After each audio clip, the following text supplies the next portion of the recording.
Con el tiempo vamos bien, para lo que quedan 2 semanas de clases, vamos bien con el tiempo. Y ustedes me avisan entonces cualquier inconveniente adicional que hayan tenido. Espero que ya todos los que no me han escrito por algún problema, entonces esté funcionando bien. No he revisado todavía el tema de las tareas cuando la entregaron, pero espero que todos les haya, o a casi todos les haya ido bien con el tema de la instalación. Ok, entonces, en el campus subí este documento, que lo voy a detallar, lo voy a explicar ahorita. Y recuerden que está la guía. Esta guía es un documento de 42 páginas, que es como repaso de digitales y un poco lo que vamos a ver hoy. Entonces, como hoy la clase es un poco más corta, les insto a que se lean esta guía el día de hoy. Igual, no voy a hacer una tarea ni una comparación de lectura, ya ustedes como universitarios, ustedes saben sus responsabilidades. Entonces, ahí los insto a que lean este documento. Para las próximas semanas, dedicarnos solo a la parte práctica, con el TIA Portal y el PLC. Ok, entonces, vamos a irnos con la teoría.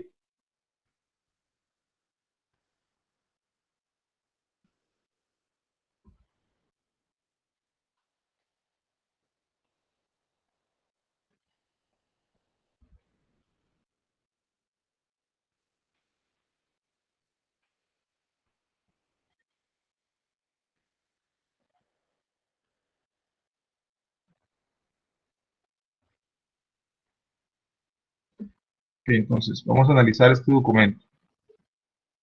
Principios de programación en Step 7. Vean que está basado y fundamentado en este caso en lo que es la programación para Siemens, que es el software que nosotros estamos utilizando. El TIA Portal en sí es la fusión de Step 7, WinCC y otros programas ahí que utilizaba Siemens para lo que es su sistema de programación de automatización. Entonces, al final, Step 7 es la parte del PLC, pero ya ustedes tal vez lo conocerán únicamente como TIA, el TIA Portal, que es Total Integrated Automation, si no mal recuerdo, y son las siglas. Ok, entonces, ¿qué vamos a analizar con el tema de esta semana? Bueno, vamos a ver los programas en la CPU, cómo se ejecutan. Vamos a ver la edición de programas. De acuerdo a la norma IEC, vamos a ver algunas instrucciones y operandos. Vamos a ver la estructura de esos programas, cómo es que se agrupan, cómo es que se forman. Y vamos a ver algunos tipos de módulos. Módulo de sistema, módulo de usuario. ¿Qué es en sí un PLC? Bueno, un PLC en grosso modo es una CPU, es una unidad de procesamiento. Pero en esa CPU se corren dos programas. Se corre un programa que es el sistema operativo, que está contenido en cada CPU y organiza todas las funciones, que no están relacionados con una tarea de control. O sea, no es que ustedes le programaron, es algo que ya está ahí. Yo hago la analogía con sus computadores. Su sistema operativo, ya sea Windows, Linux, Mac, lo que sea, ese es algo que alguien hizo por ustedes, alguien hizo, una empresa, y se los cargó a sus computadores. Igual sucede con la CPU de PLC. Los fabricantes de PLC crean sus sistemas operativos y los cargan en sus CPUs, en sus PLCs. ¿Cuáles son las funciones de ellos? Bueno, gestionar el arranque normal y completo del PLC, actualizar la imagen del proceso de entrada y salidas, que eso ahorita lo vamos a detallar, llamar al programa de usuario, que es el que ustedes crean, detectar alarmas, llamar a programas de atención de las mismas, reconocer y tratar errores, administrar las áreas de memoria y comunicarse con unidades de programación y otros sistemas, tanto HMIs como otros PLCs, como SCADAs, como lo que sea. Entonces, el sistema operativo es el que nos da la plataforma, es el que nos ayuda a hacer todas estas cosas y para que nosotros no nos preocupemos de ello. Nosotros solo nos preocupamos de la programación, del programa que va a realizar nuestro PLC para controlar un proceso X. Ahora bien, ese es el sistema operativo. Hay dos, está ese y está el programa de usuario. Ese programa hay que crearlo y se debe cargar a la CPU. Ese es el que contiene todas las funciones para la tarea de control que ustedes diseñaron. Entonces, es algo que ustedes programan. Cuando ustedes compran un PLC o tienen un PLC nuevo, ese PLC no trae programa de usuario, está vacío. Por eso, aunque el PLC encienda, no hace absolutamente nada. porque no tiene un programa de usuario. Entonces, ¿qué es lo que hace ese programa de usuario? Bueno, definir las condiciones de arranque, si arranca de forma completa o forma normal, tratar los datos, hacer funciones combinacionales, valores analógicos, tratarlos, analizarlos, tomar acciones en base a ellos, reaccionar a alarmas, y así como tratamiento de perturbaciones, que si se activa tal cosa, que si sale un evento, que si sale una falla, qué hacer. En sí es todo lo que ustedes le van a programar ese programa de usuario.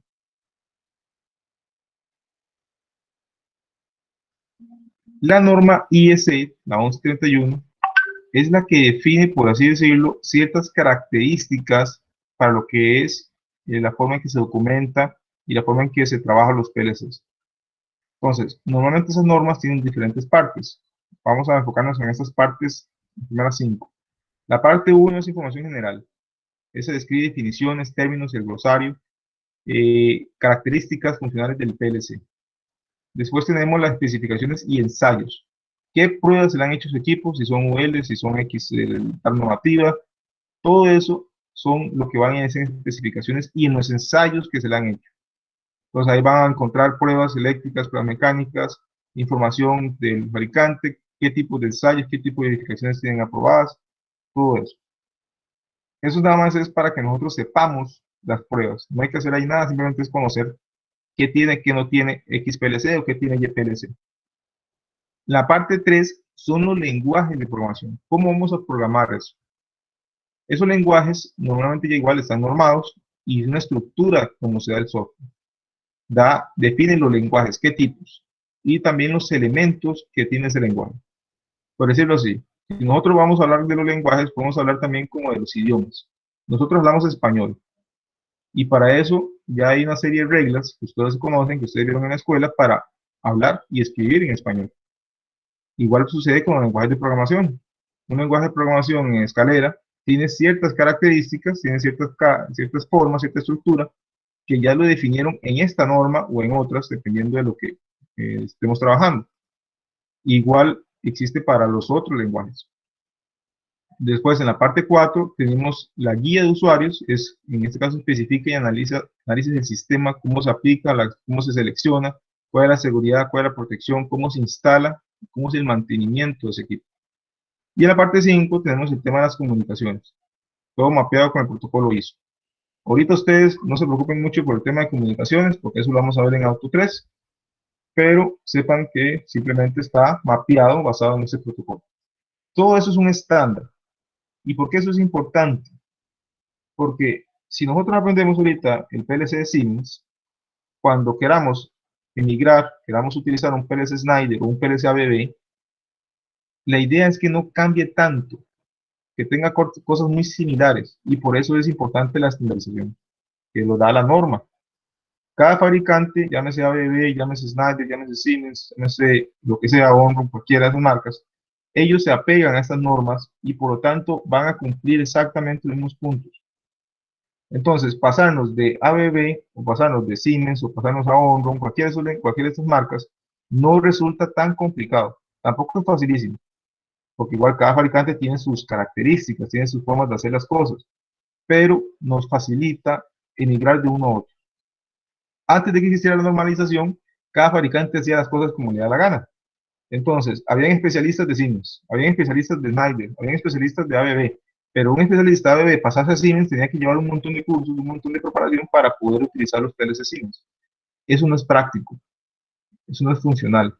Entonces, esa es la importancia de las normas. Aquí vienen algunos de los lenguajes que pertenecen dentro de la IEC, vamos a 31, y prácticamente en step 7 vamos a hacer la comparación. Entonces, vemos que en la IEC existe FBD, que son funciones de bloque, LD, que es escalera, IL, que es instrucciones de listas, ST, que es texto estructurado, y SFC, que es funciones secuenciales. Esto es como una especie de diagramas de flujo. En el caso de Step 7, el de Siemens, tenemos FBD, que se llama FUP. Tenemos escalera, pero que en Step 7 se llama LAT o COP. Y tenemos de elementos de lista o de instrucciones de lista, tenemos a STL, también conocido popularmente como AWL. AWL lo vamos a ver en Auto 2. En Auto 1 vemos escalera, como ya lo vimos en el logo y como ya hemos visto en otras aplicaciones como el arranque y paro de motores, eso es escalera. Graph es una opción de diagramas de flujo, en este caso sí nos llama Graph 7. También tenemos el SSL, que es un lenguaje estructurado, que es una especie como de C++. Y tenemos otras opciones que no son muy utilizadas. Tenemos FC, que es es como un diagrama de flujo continuo, parecido a este. Y tenemos otro que se llama HighGraph 7, que tampoco, sinceramente, estos nunca los he usado. Los que normalmente uso son estos, los primeros tres, y son los más implementados. A nivel de lo que es programación de PLCs, el que más se usa es escalera, y es el que vamos a encontrar en casi todos los programas que vamos a ver de PLCs, pero no nos escapamos de en algunas aplicaciones que se programan en lenguajes como AWL. Entonces, por eso es importante conocerla de todos un poco. ¿Hasta aquí alguna duda, muchachos? ¿Alguna consulta? No, pero pues, todo bien. Ok, perfecto. Entonces, la funcionalidad del software. ¿Quién es ese software? Bueno, ese software es el TIA Portal en el caso de Siemens, es el RS Logix en el caso de Allen Bradley, y de Snyder, ahorita no me acuerdo cómo se llamaba, pero igual, cada fabricante tiene un software. Eso se le llama entorno de programación, y es el que me facilita el desarrollo de proyectos, en este caso de automatización. ¿Y qué es lo que nos da ese software? Bueno, vimos en el caso de la semana pasada, ahí con el TIA Portal, trabajando un poco, vimos que nos permite crear estructura de directorios, que era lo que pasábamos en la izquierda, ahí íbamos agrupando PLCs, HMIs, carpetas, ahí teníamos todo eso. Nos ayuda a configurar el hardware, tal y como lo hicimos la semana pasada. Nos permite desarrollar programas offline, quiere decir, sin un PLC conectado. Cargar y descargar programas, como lo hicimos en el caso del simulador. Y también verlo en la función online, ver que está realizando él en tiempo real.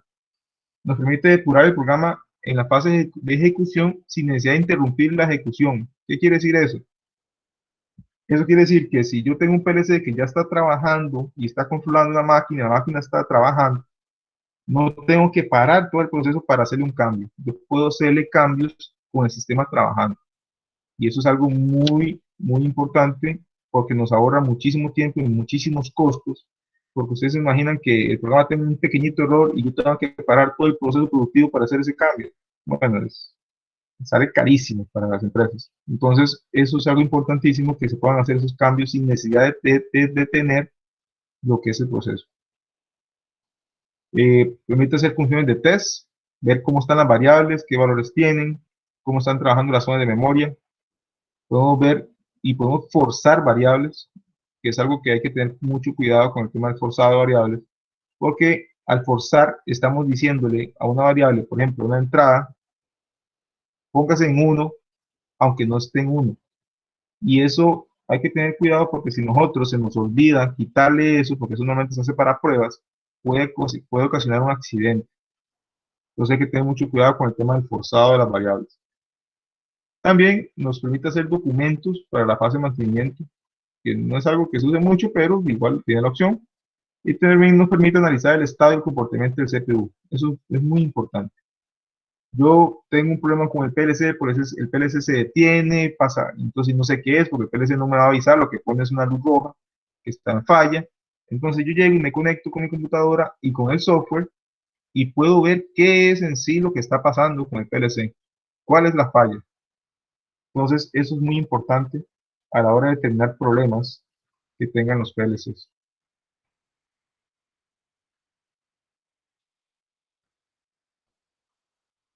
Programas de usuario. En el bloque de programa de usuario, el STEP 7 permite estructurar el programa y esto aporta muchas ventajas. ¿Qué significa estructurar? Estructurar es como decir ordenar, planificar cómo voy a hacer yo mi programa. Entonces, STEP 7 me da herramientas como es dividir bloques, estandarizar secciones individuales, me simplifica la organización del programa, me permite modificar el programa que lo puede hacer más fácilmente, me simplifica la prueba, el test, ya que puede ejecutarse por partes, me simplifica la puesta en servicio. ¿Por qué es importante esto? Tal vez usted dirá, no, es que para un programa pequeño no se ocupa. Sí, para un programa pequeño, con lo que vamos a hacer y vamos a ver en estas semanas, no se va a requerir hacer una gran estructura del programa.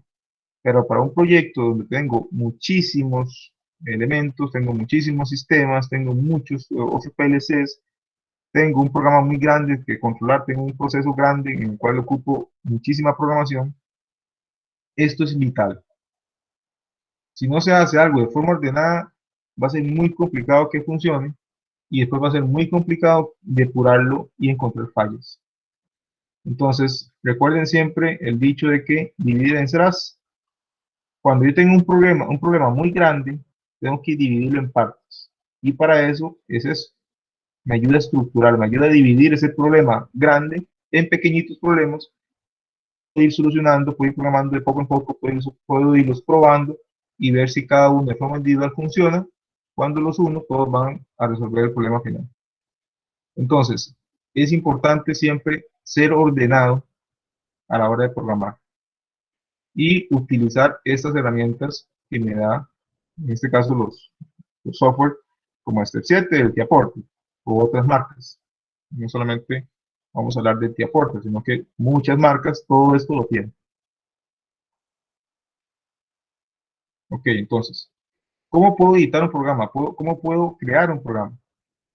¿Qué es en sí el programa? Bueno, un programa es un conjunto de las instrucciones y las convenciones para el tratamiento de las señales, por medio de las cuales se actúa sobre la instalación a controlar, que es el proceso, de acuerdo con una más zonas de control. Ok, esta definición en forma sencilla, un programa es las instrucciones, lo que ustedes programan, que lee entradas de PLC y esto se trabaja, se resuelven ecuaciones, se resuelven combinaciones lógicas, se hacen comparaciones, hacen lo que ustedes requieran y da salidas que controlan el proceso.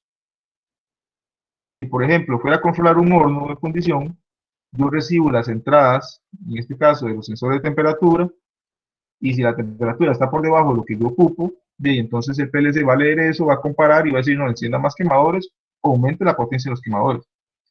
Ese es en sí el programa, es esa comparación y es esa indicación al actuador de que actúe sobre el proceso. ¿Cómo lo puedo hacer? Bueno, primero está la estructura que antes hablamos, una técnica modular, que sea separada, que no esté todo en un solo bloque, que se dividan por segmentos, que tenga comentarios importantísimos para que ustedes ahí se recuerden qué fue lo que hicieron o la persona que vaya a revisar el programa sepa qué fue lo que ustedes hicieron. Y puedo usar varias representaciones que ya vimos. Puedo utilizar BL como un lenguaje de texto. Entonces, estas son las opciones que yo tengo. La semana pasada yo les enseñé cómo hacer un cambio en un bloque de estos tipos de lenguajes. Si yo estoy en FUP, puedo cambiarlo a COP y puedo cambiarlo en AWL. Si yo estoy en COP, puedo cambiarlo a FUP y puedo cambiarlo a AWL. Pero si yo estoy en AWL, yo lo programé todo en AWL, ya sí no me puedo pasar a estos dos. Eso es una limitante y eso es porque AWL es un lenguaje más bajo nivel. Eso quiere decir que para que este pueda pasar acá, tiene que tener una estructura ya definida y eso nosotros no lo estamos haciendo. Nosotros programamos como seres humanos, no tenemos una estructura definida para cada instrucción o la forma en que hacemos una instrucción. Entonces, no puedo pasar de AWL a las otras dos. Sí, de estas, AWL sí se puede, pero para que lo tengan ahí presente. ¿Alguien va a comentar algo? Que se escuche el micrófono. Profe, ¿qué era esa técnica modular? Técnica modular, es lo que hablamos antes, de dividir y vencerás. De no hacer todo una sola pelota, sino que hacer por pedacitos. Ok, La instrucción es la unidad más pequeña del programa y constituye una orden de trabajo para el procesador. La instrucción se divide en parte operacional y en operando. Y el operando se divide en un identificador y un parámetro. No vamos a andar mucho en esto, pero simplemente sepan que la instrucción está formada de eso. Aquí viene un ejemplo, pero este ejemplo viene en AWL. Entonces, no lo vamos a detallar mucho, nada más sepan que está así la instrucción dividida. Y ya después en Auto 2 lo vamos a detallar más eso. ¿Cuáles son los operandos? Los operandos son entradas, salidas, las marcas, que son espacios de memoria, los datos, tiempos, contadores, periferia centralizada, datos locales, los módulos, todos esos son operandos. Ese es el mnemónico. Este es como yo lo voy a colocar en mi código. Yo no voy a poner entrada, sino que pongo I. No voy a poner salida, sino que pongo Q. Y aquí viene la función de cada una de ellas. Entonces, esto son los operandos, que son los que veíamos aquí en la instrucción, como este elemento. Después está la parte operacional, que es la instrucción. ¿Qué hacer con ese operando? Leerlo, escribirle, hacer una combinación. ¿Sí? Eso es lo que significa eso. Profe, eso se notó en este login, en este programa, lo que yo estaba mencionando. La entrada, la salida Q, la entrada I. Correcto, correcto. Ahí hay que tener un detalle con esto. Esto está en la versión internacional. En la versión alemana, esto cambia un poco. La entrada I no es I, es E. Y la salida no es Q. La salida es A. Pero eso es por la versión en inglés y la versión en alemán. Cambian algunas cosillas, contador y algunas cosas sí se mantienen, pero otras sí cambian.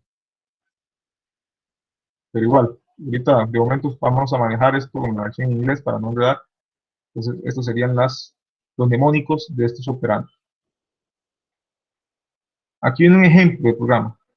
Y entonces, vean que esto es algo muy similar a lo que vimos de un arranque y paro, nada más que falta la autoclave. Pero vean que aquí tengo un switch, que es normal abierto, un switch 2, que es normal cerrado, y aquí tengo la carga, que es una bombilla, una salida, se llama H1. Y esa sería H1, yo la puedo activar en este caso porque quiero pasar esto, que es algo que estaba con lógica de relés, lo quiero pasar a un PLC. Entonces, si lo paso a un PLC en AWL es esto. Igual, de momento no vamos a prestarle atención. En FUP es esto, que es muy visual, muy gráfico. Vean que aquí lo que tengo es esto es una AND porque están en sello. Entonces tengo la entrada I0.0, que sería la S1, la entrada I0.1, que sería la S2, y vean que tengo aquí un puntito. Eso significa que está negada. Eso es lo que me sirve para decir que es normal cerrada. Y después, eso es una AND, que el valor se le asigna a la salida Q4.5, que es la que activa esta bombilla, que es una salida de relé. Entonces, esto es en FUP, es muy visual, muy gráfico, y en esto es en escalera, que es una representación muy similar a eso que está acá. Entonces, vemos aquí la entrada S1, la entrada S2 normal cerrada, y la salida Q4.5.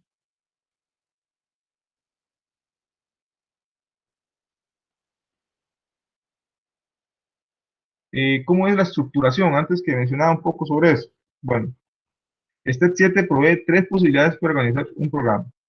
Tengo programación lineal, que es todo está en el OV1. El OV1 es el bloque organizacional principal, entonces es cíclico. Ese ya está precargado, entonces yo puedo programar todo ahí. Eso es una mala práctica si el programa es muy grande. Si el programa es un programa pequeñito, es aceptable, se puede cargar todo en el OV1. Pero si es un programa muy, muy grande, yo tengo que empezar a dividir.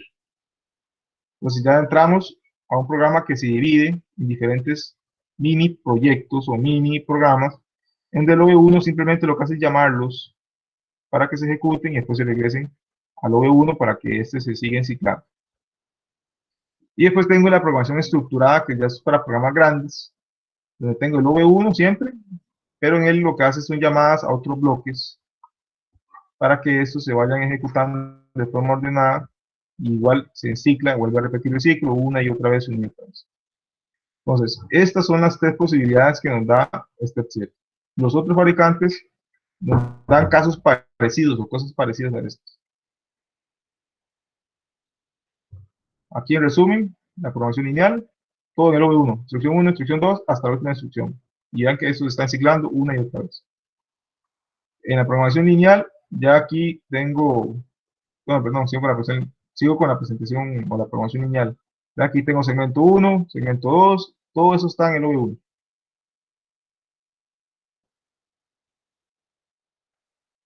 Ok, ahí seguimos ya con otro punto. ¿Dudas hasta acá, muchachos? Antes de continuar con esta otra parte.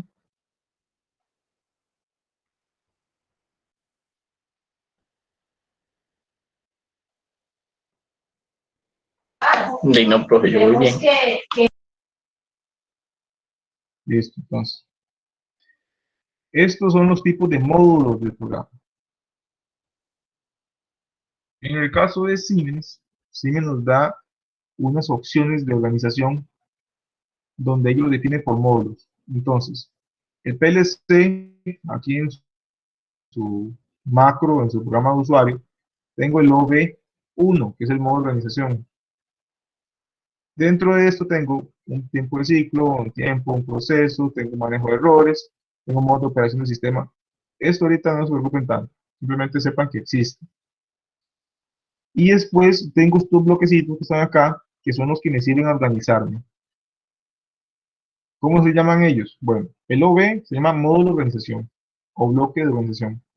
El FB se llama módulo de función. El FC es una función. El DB es un módulo de datos, es como una especie de bloque de datos. La función del sistema se llama SFC. SFC, ¿por qué? Porque vean que aquí tengo un FC y solamente le agrego una S. Esa S lo que quiere decir es que es igual a esto en FC, pero ya viene precargado y es realizado por Siemens. Entonces simplemente ustedes lo van a reutilizar. Pero son funciones para comunicación, son funciones para un PID, son funciones muy específicas, en donde ya Siemens me la da hecha, yo simplemente la voy a utilizar. Y después tengo también las SFB, que son iguales a estas, pero igual, ya creadas por Siemens y simplemente las utilizo. Estos bloques o estos módulos no son infinitos, tienen una cantidad definida. Y eso dependerá de cada CPU. O sea, aquí vienen dos casos, viene un CPU 315 y un CPU 315 2DP. Y vean que para cada uno de ellos hay ciertas diferencias en la cantidad. Hay unos que son iguales, pero en otros cambian. ¿Por qué este tiene más? Porque este tiene un puerto de comunicación que este no tiene, entonces por lo tanto ocupa hacer esa comunicación y utiliza SFCs. Así de grosso modo es este tema de los módulos de programa. ¿Para qué me sirve esto? Para organizarme, para estructurar mi programa. Cuando son proyectos grandes.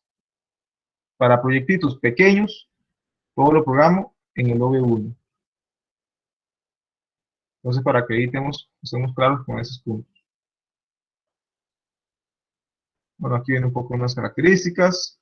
El OV, de la interfaz de usuario entre el sistema operativo y el programa. Tiene prioridades establecidas del 1 al 29. ¿Qué son estas prioridades? Bueno, las prioridades es que cuando sucede que algo se quiere ejecutar dos veces, obviamente el CPU no puede hacerlo, porque no puede hacer dos tareas al mismo tiempo, en el caso de los PLCs, porque solamente tienen un núcleo. Entonces, ahí el tema entra en la prioridad. ¿Qué es prioritario? ¿El OV1 o el OV2? Dependiendo de la prioridad, va a ejecutar uno primero y después ejecutar el otro. Eso significa tener prioridad. Información especial de inicio de pila. Define la estructura del programa de usuario. ¿Por qué la define? Porque en ella yo hago las llamadas a los otros módulos, entonces por eso queda organizado, queda la estructura en él. El módulo de función son módulos con memoria. Son parametrizables y tienen retentiva, tienen la opción de no parametrizable con retentiva y también no parametrizable, no retentiva. ¿Qué significa eso parametrizable? Significa que yo le puedo mandar parámetros para que él se adecue a esos parámetros. Y retentiva quiere decir que almacena esos valores por una cuestión. Yo lo quiero que lo almacene o quiero que no lo almacene. Entonces, esto igual es un tema más para Auto 2, pero igual es importante que ustedes ya lo vayan conociendo. Los de módulos de función FC a secas son las rutinas de programa para funciones frecuentes, y normalmente el valor de retorno es transferido, donde los parámetros deben ser asignados por una llamada. No tiene retentiva y puede ser parametrizable. En grosso modo, ¿qué es una función FC? Digamos que ustedes se ocupan de hacer una lógica booleana, donde la entrada tienen 3 entradas, tienen que hacer una lógica combinacional y tienen que dar un resultado. Como no ocupan memoria, se utiliza FC. Veamos otro caso. Ustedes se ocupan de hacer un control de arranque y paro de un motor y ocupan llevarle el conteo de horas de operación de ese motor. Entonces se ocupan ir almacenando ese valor. No pueden irlo dejando ahí al aire porque entonces nunca van a saber cuántas horas realmente tiene operando ese motor. Entonces ahí entramos que ocupamos memoria y por lo tanto vamos a utilizar un FB. Lo ocupamos retentivo. Y ya por último está el módulo de datos, el DB, de los que están en esta lista. Es estructurado y me permite el almacenamiento de datos locales, en el caso de una instancia. Y me permite también almacenamiento de datos globales. Para los que tienen ya cierta familiaridad con lenguaje de programación, los variables locales son las que tienen únicamente o se usan únicamente en la función. Y los datos globales son los que se usan en todo el proyecto. Entonces, el módulo de datos es como una especie de Excel. Imagínense como un Excel donde ustedes le ponen el nombre de una columna y le ponen el valor. Nombre, valor, nombre, valor, nombre, valor. En grosso modo, en forma sencilla, eso es una DB. Entonces, si yo ocupo, por ejemplo, colocar las horas de operación en un DB para que se vayan almacenando ahí, tengas todas, cada vez que ejecuto el FB va a guardar el valor de las horas en una DB. Y ese le conoce como DB de instancia, porque pertenece al FB. Y si yo lo que quiero es guardar datos generales que todo el mundo pueda, en caso que en la programación todos los módulos puedan verlos, entonces voy a utilizar una DB global, porque cualquiera puede tener acceso a ellos. Y después estaban los últimos, que eran los mismos que el FC y el FB, pero son creados por Siemens y ya están integrados al sistema operativo. Simplemente hay que usarlos. ¿Con qué se refiere usarlos? Que ustedes los llaman para que se ejecuten. Eso es todo. Y el SDB, que es una DB, pero igual de sistema, que son datos de configuración y parámetros. Estos de acá, repito, todo lo que tenga una S al principio son de sistema. Ustedes solamente pueden usarlos. No pueden cambiarle nada a lo que tengan programado. Ya están hechos.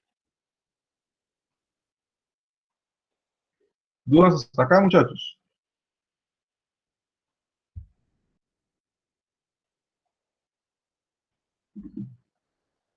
Todo clarísimo, entonces.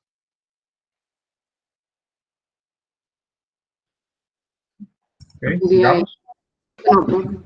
Profe, ¿usted todo esto es del TIA Portal o es como en general todos los programas para el PLC? Esto es específico del TIA Portal, pero como mencionaba antes, también aplica para otros PLCs. No exactamente en otro PLC se llama OV, normalmente tiene otro nombre, pero sí es la estructura, el tema de la modularidad, eso sí aplica para cualquier PLC. Pero todos estos temas, todas estas de OV, FB, FC, todo eso es de Siemens.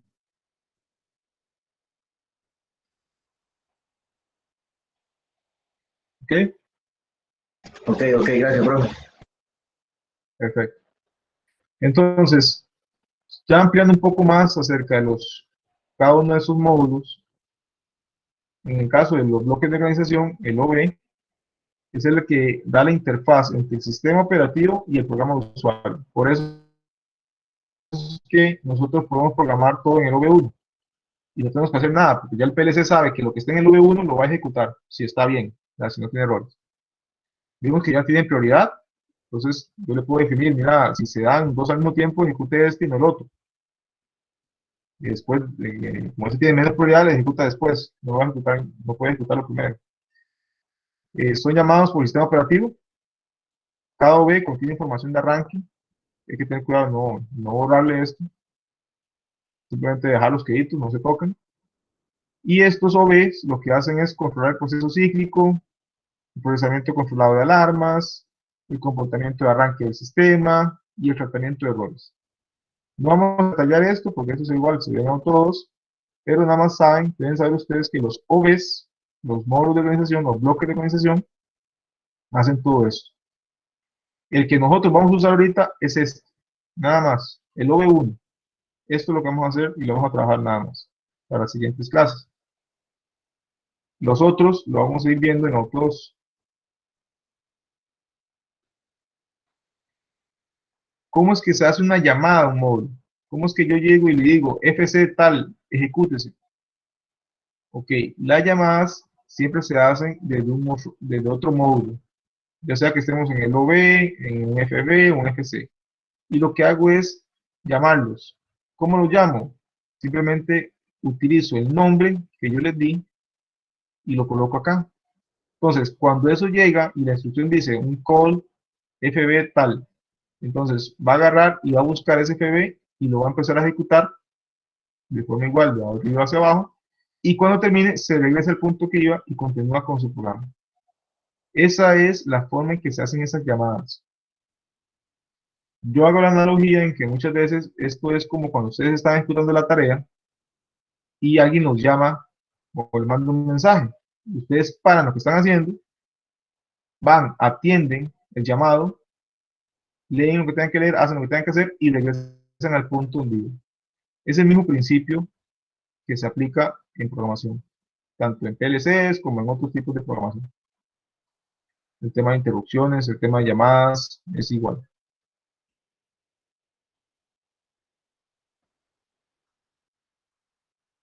Fases de la ejecución cíclica. ¿Qué es eso? Todo lo que es una ejecución cíclica quiere decir que se repite una y otra vez. Y esto es lo que hace el PLC siempre, mientras esté encendido y no tenga fallas. Él lo que va a hacer es que arranca, o más bien el sistema operativo inicia el tiempo de vigilancia. ¿Qué es eso? Eso es que el PLC empieza y pone un cronómetro. Activa el cronómetro. Es como cuando ustedes llegaban y hacían una vuelta al colegio, entonces que estaba el profesor activando el cronómetro para ver cuánto duraba. Eso es lo mismo. Él inicia el cronómetro acá, después la CPU escribe los valores de las salidas, de lo que son las imágenes de salidas en los módulos de salida. Lo que hace es agarrar lo que tenga en la memoria y diga, mira, la salida tal tiene que ser 1. Ok, entonces se lo asigno a la salida como tal, ese valor. Eso es eso. Después, el CPU lee las entradas. ¿Cuáles son 1 y cuáles son 0? ¿Cuáles tienen voltaje y cuáles no tienen voltaje? Y actualiza lo que son las imágenes de salida, perdón, de entrada. Después, cuando ya tengo las entradas, ya tengo todos los datos necesarios para desarrollar el programa usuario. Porque ya sé cuáles entradas están activas y cuáles no. Entonces ya ahí puedo ejecutar lo que ustedes programaron. Ya termina de ejecutar el programa y lo que hace es, al final del ciclo, realiza tareas pendientes, como cargar y borrar módulos, recibir y enviar datos, entre otros. Y entre eso, para el cronómetro, que inició acá. Y llega y dice, ok, ese tiempo es menor al máximo. Si es menor al máximo, no hay problema. Si es mayor al máximo o igual al máximo, ya ahí hay problemas. ¿Qué quiere decir? Que algo pasó aquí, que me tardó más de la cuenta y venció el tiempo.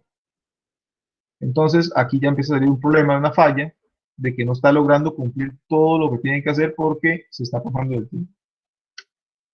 Ahorita igual, no es algo que tengan que preocuparse mucho, simplemente tienen que saber que el PLC lleva contabilizando el tiempo que dura ejecutándose todo un ciclo.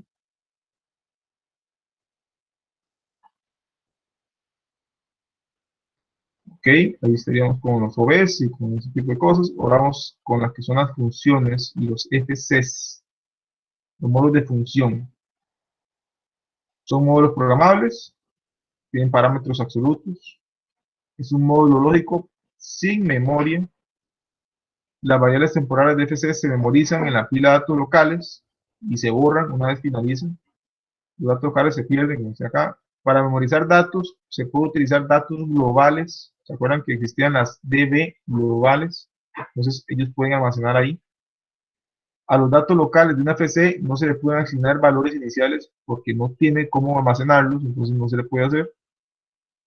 Y como una FC no tiene memoria, se han de indicar siempre parámetros actuales. O sea, las entradas actuales, qué valores tienen, son las que él va a utilizar para desarrollar lo que ustedes le dan programado. Si es una AND, si es una lógica combinacional, lo que sea, él va a tomar los últimos valores actuales. Y los FCs se pueden utilizar para devolver el valor de una función, por ejemplo, funciones matemáticas, y ejecutar una función que es una lógica combinacional, que es la que hemos dado de ejemplo. En cambio, los módulos de función FBs son módulos programables. Esos parámetros son absolutos o formales. Es un módulo con memoria. Entonces yo puedo almacenar valores. Tiene la opción de poner una DB de instancia para que almacene esos valores. Y también de ahí se puede memorizar, tiene datos memorizados en la pila. Y los datos de DB de instancia no se pierden al finalizar la ejecución. Por eso yo les daba el ejemplo del control de motor, que yo le llevo el conteo de horas. Yo tengo un motor y quiero llevar el control de horas. Entonces, voy a utilizar una FB que me sirve para arrancar, parar y llevar la contabilización. Y le asigno una DB de instancia. Entonces, ahí almacena las horas que lleva store. Si yo instalo otro motor, simplemente reutilizo el mismo bloque de función, pero le asigno una DB de instancia diferente. Por ejemplo, si el motor le asigné la DB1, al motor 2 le va a asignar la DB2, al motor 3 le va a asignar la DB3 y así va consecutivamente. De esa forma, cada vez que yo ejecute ese FB, el dato de la hora del motor 1 no le va a caer encima a otro dato de hora para ese motor, sino que cada uno se va guardando en direcciones diferentes, aunque utilice el mismo código. Eso tal vez ahorita no les queda del todo claro, pero igual es algo que vamos a repasar en Auto 2.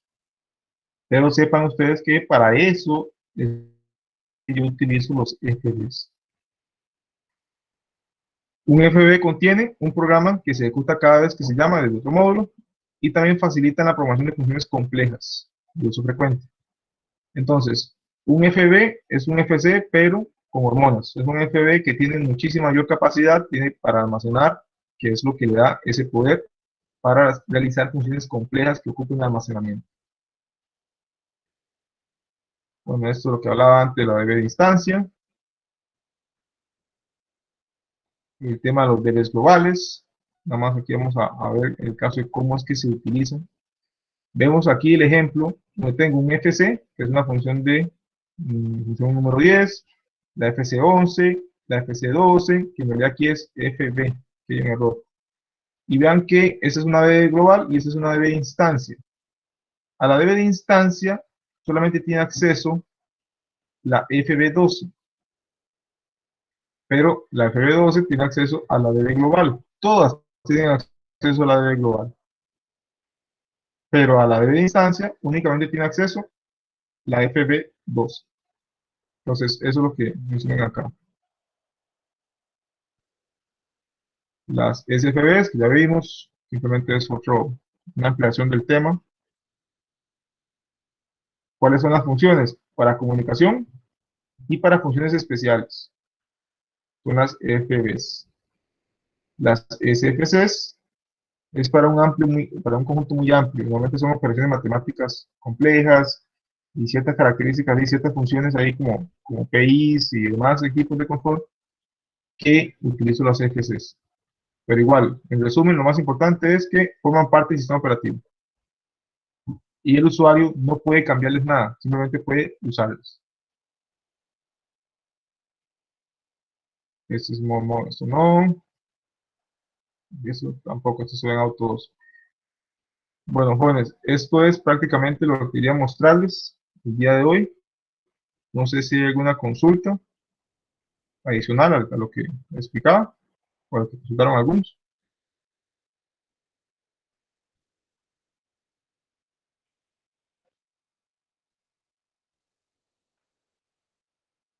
No, profe, toca perfecto. Entonces, recuerden, los que están pendientes de instalar, recuerden que ahí les voy a dar un chance para que me pusieron un mensaje ahí, para que terminen de instalar el TIA y manden la tarea. Esta semana no les voy a dejar tarea adicional. Recuerden lo que es tarea moral, leerse el documento que está en el campus. Y ya la próxima semana sí hacemos más ejercicios y sí ya les dejo tarea para que hagan unas prácticas con el TIA. Recuerden ahí cualquier consulta adicional por WhatsApp, por correo. Quedo al pendiente para resolverles cualquier consulta. Entonces quedaríamos hasta acá. Nos veríamos la próxima, bueno, nos escucharíamos la próxima semana igual a la misma hora. Recuerden también el tema del proyecto, irlo trabajando para que no les agarre